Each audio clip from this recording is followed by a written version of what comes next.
श्री सुखदेव जी कहते हैं, समय बड़ा बलवान है।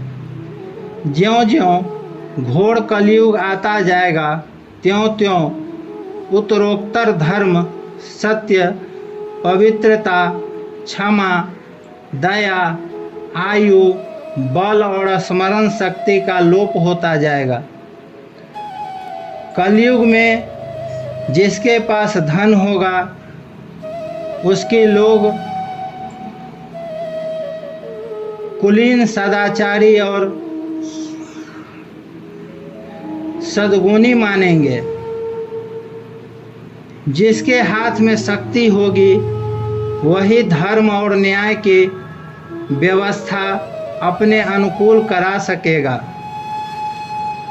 विवाह संबंध के लिए कुल, शील, योग्यता आदि की परख निरख नहीं रहेगी। युवक युवती की पारस्परिक रुचि से ही संबंध हो जाएगा। व्यवहार की निपुणता सच्चाई और ईमानदारी में नहीं रहेगी। जो जितना छल कपट कर सकेगा वह उतना ही व्यवहार कुशल माना जाएगा। स्त्री और पुरुष की श्रेष्ठता का आधार उनका शील संयम न होकर केवल रति कौशल ही रहेगा। ब्राह्मण की पहचान उनके गुण स्वभाव से नहीं यज्ञोपवीत से हुआ करेगा। वस्त्र, दंड, कमंडल आदि से ही ब्रह्मचारी, सन्यासी आदि आश्रमियों की पहचान होगी और एक दूसरे का चिन्ह स्वीकार कर लेना ही एक से दूसरे आश्रम प्रवेश का स्वरूप होगा। जो घूस देने या धन खर्च करने में असमर्थ होगा उसे अदालत से ठीक ठीक न्याय न मिल सकेगा। जो बोलचाल में जितना चालाक होगा उसे उतना ही बड़ा पंडित माना जाएगा। साधुता की, दोषी होने की एक ही पहचान रहेगी, गरीब होना। जो जितना अधिक दंभ पाखंड कर सकेगा उसे उतना ही बड़ा साधु समझा जाएगा। विवाह के लिए एक दूसरे की स्वीकृति ही पर्याप्त होगी। शास्त्रीय विधि विधान की, संस्कार आदि की कोई आवश्यकता न समझी जाएगी। बाल आदि संवार कर कपड़े लत्ते से लैस हो जाना ही स्नान समझा जाएगा। लोग दूसरे के तालाब को तीर्थ मानेंगे और निकट के तीर्थ गंगा, गोमती, माता पिता आदि की उपेक्षा करेंगे। सिर पर बड़े बड़े बाल काकुल रखना ही शारीरिक सौंदर्य का चिन्ह समझा जाएगा और जीवन का सबसे बड़ा पुरुषार्थ होगा। अपना पेट भर लेना, जो जितना ठिठाई से बात कर सकेगा उसे उतना ही सच्चा समझा जाएगा।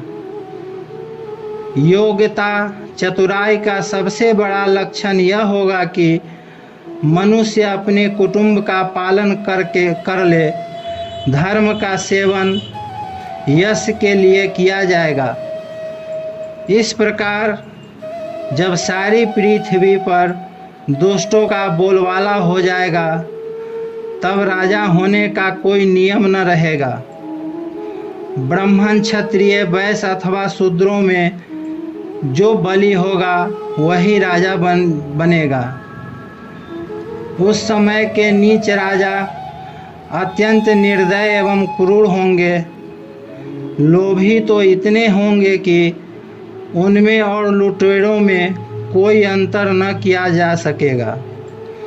वे प्रजा की पूंजी एवं पत्नियों तक को छीन लेंगे। उनसे डरकर प्रजा पहाड़ों और जंगलों में भाग जाएगी। उस समय प्रजा तरह तरह के शाक कंद मूल, मांस मधु, फल फूल और बीज गुठली आदि खा खा कर अपना पेट भरेगी। कभी वर्षा होगी, सूखा पड़ जाएगा, तो कभी कर पर कर लगाए जाएंगे, कभी कड़ाके की सर्दी पड़ेगी तो कभी पाला पड़ेगा, कभी आंधी चलेगी, कभी गर्मी पड़ेगी तो कभी बाढ़ आ जाएगा। इन उत्पातों से तथा आपस के संघर्ष से प्रजा अत्यंत पीड़ित होगी, नष्ट हो जाएगी। लोग भूख प्यास तथा नाना प्रकार के चिंताओं से दुखी रहेंगे। रोगों से तो उन्हें छुटकारा ही न मिलेगा। कलयुग में मनुष्यों की परम आयु केवल 20 या 30 वर्ष की होगी। कलिकाल के दोष से प्राणियों के शरीर छोटे छोटे छीन और रोगग्रस्त होने लगेंगे। वर्ण और आश्रम का धर्म बतलाने वाला वेद मार्ग नष्ट प्राय हो जाएगा। धर्म में पाखंड की प्रधानता हो जाएगी। राजे महाराजे डाकू लुटेरों के समान हो जाएंगे। मनुष्य चोरी झूठ तथा निरपराध हिंसा आदि नाना प्रकार के कुकर्मों से जीविका चलाने लगेंगे। चारों वर्णों के लोग शूद्रों के समान हो जाएंगे। गौएं बकरियों की तरह छोटी छोटी और कम दूध देने वाली हो जाएगी। वनप्रस्थी और सन्यासी आदि विरक्त आश्रम वाले भी घर गृहस्थी जुटाकर गृहस्थों का सा व्यापार करने लगेंगे। जिनसे वैवाहिक संबंध है उन्हीं को अपना संबंधी माना जाएगा। धान जौ गेहूँ आदि धानियों के पौधों से धान जौ गेहूँ आदि धानयों के पौधे छोटे छोटे होने लगेंगे। वृक्षों में अधिकांश समी के समान छोटे और कटीले वृक्ष ही रह जाएंगे। बादलों में बिजली तो बहुत चमकेगी, परंतु वर्षा कम होगी। गृहस्थों के घर अतिथि सत्कार या वेद ध्वनि से रहित होने के कारण अथवा जनसंख्या घट जाने के कारण सुने सुने हो जाएंगे। अधिक क्या कहें, कलयुग का अंत होते होते मनुष्य का स्वभाव गधों जैसा दुस्सह बन जाएगा। लोग प्रायः गृहस्थी का भार ढोने वाले और विषयी हो जाएंगे। ऐसे स्थिति में धर्म की रक्षा करने के लिए सत्व गुण स्वीकार करके स्वयं भगवान अवतार ग्रहण करेंगे। सर्वव्यापक भगवान विष्णु सर्वशक्तिमान है। वे सर्वस्वरूप होने पर भी चराचर जगत के सच्चे शिक्षक सद्गुरु हैं। वे साधु सज्जन पुरुषों के धर्म की रक्षा के लिए उनके कर्म का बंधन काटकर उन्हें जन्म मृत्यु के चक्र से छुड़ाने के लिए अवतार ग्रहण करते हैं। उन दिनों संभल ग्राम में विष्णु यश नामक के एक श्रेष्ठ ब्राह्मण होंगे। उनका हृदय बड़ा उदार एवं भगवत भक्ति से पूर्ण होगा। उन्हीं के घर कल्कि भगवान अवतार ग्रहण करेंगे। श्री भगवान ही अष्ट सिद्धियों के और समस्त सद्गुणों के एकमात्र आश्रय हैं। समस्त चराचर जगत के वे ही रक्षक और स्वामी हैं। वे देवदत्त नामक शीघ्रगामी घोड़े पर सवार होकर दुष्टों को तलवार के घाट उतारकर ठीक करेंगे। उनके रोम रोम से अतुलनीय तेज की किरणें छिटकती रहेगी।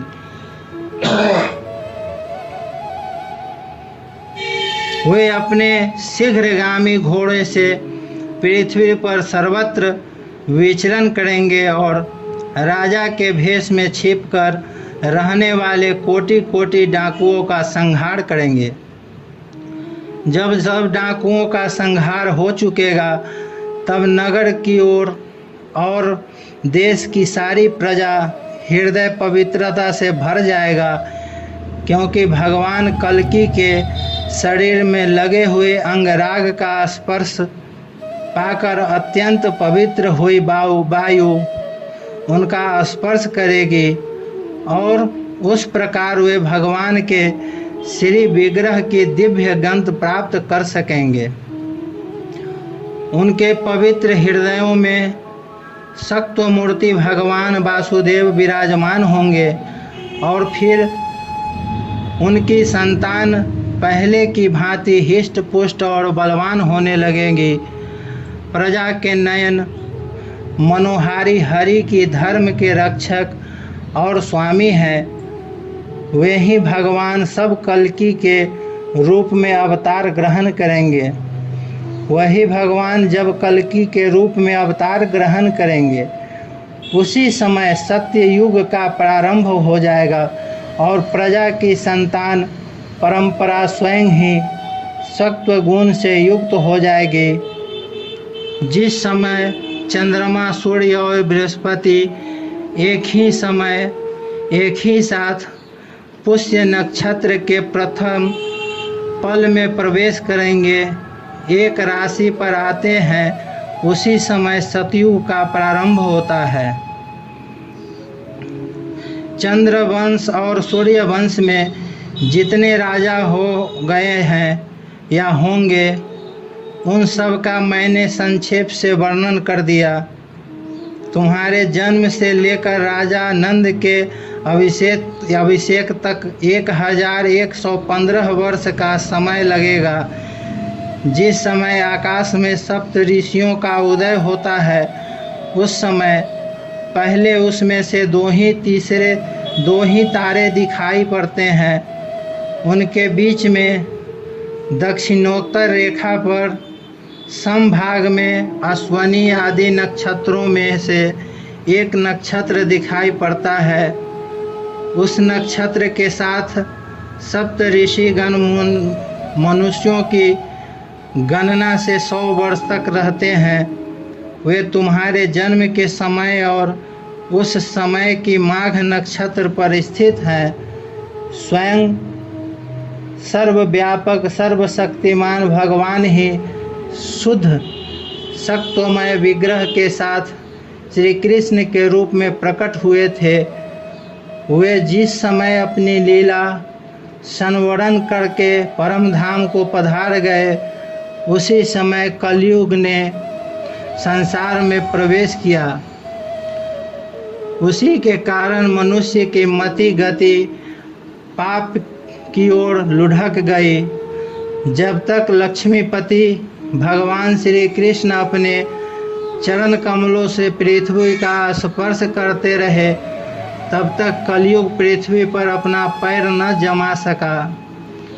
जिस समय सप्त ऋषि माघा नक्षत्र पर विचरण करते रहते हैं उसी समय कलयुग का प्रारंभ होता है।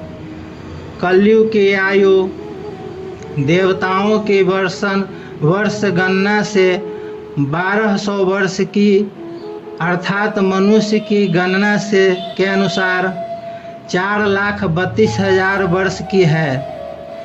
जिस समय सप्त ऋषि मघा से चलकर पूर्वाषाढ़ नक्षत्र में जा चुके होंगे उस समय राजा नंद का राज्य हो रहेगा। तभी से कलयुग की बुद्धि शुद्धि होगी। पुरातत्ववेता ऐतिहासिक विद्वानों का कहना है कि जिस दिन भगवान श्री कृष्ण ने अपने परम धाम को पलायन किया उसी दिन उसी समय कलयुग का प्रारंभ हो गया। जब देवताओं की वर्ष गणना के अनुसार 1000 वर्ष बीत चुकेंगे। तब कलयुग के अंतिम दिन में फिर से कल्कि भगवान की कृपा से मनुष्य के मन में सात्विकता का संचार होगा। लोग अपने वास्तविक स्वरूप को जान सकेंगे और तभी से सतयुग का प्रारंभ भी होगा। मैंने तुम्हें केवल मनुष्य वंश का सो भी संक्षेप वर्णन किया है। जैसे मनु वंश की गणना होती है, वैसे ही प्रत्येक युग में ब्राह्मण, वैश्य और शूद्र की भी वंश परंपरा समझनी चाहिए। जिन पुरुषों